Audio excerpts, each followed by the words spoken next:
Bonjour à tous, aujourd'hui je veux vous parler de Stéphanie de Belgique et de son destin. La princesse Stéphanie Clotilde Louise Hermine Maria Charlotte de Belgique est née en 1864. L'enfance de la jeune fille est marquée par les querelles incessantes de ses parents et la mort de son frère Léopold. La seule personne proche de Stéphanie est sa sœur cadette Clémentine, avec qui elle vit la tourmente familiale.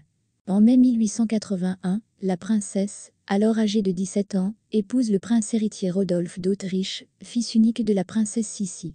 Un an et demi plus tard, les jeunes mariés sont les parents d'une charmante fille, l'archiduchesse Élisabeth Maria d'Autriche.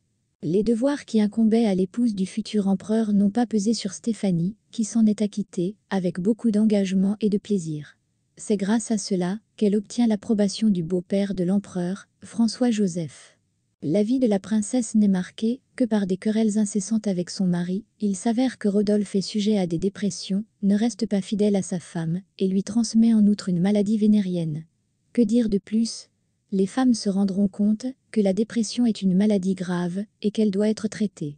Stéphanie a essayé de toutes ses forces d'attirer l'attention d'Élisabeth et de François-Joseph sur l'état de leur fils, ses tendances dépressives et suicidaires.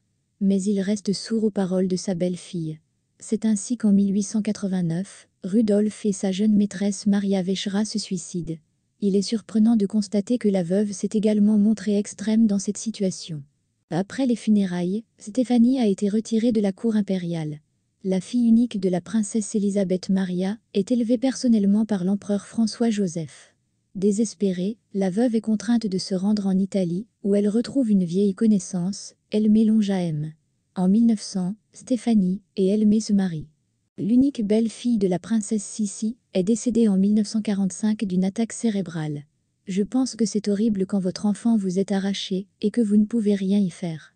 De plus, à cause d'une maladie vénérienne, Stéphanie ne pouvait plus avoir d'enfant. Mais j'espère qu'elle était heureuse avec son second mari. Merci d'avoir regardé cette émission.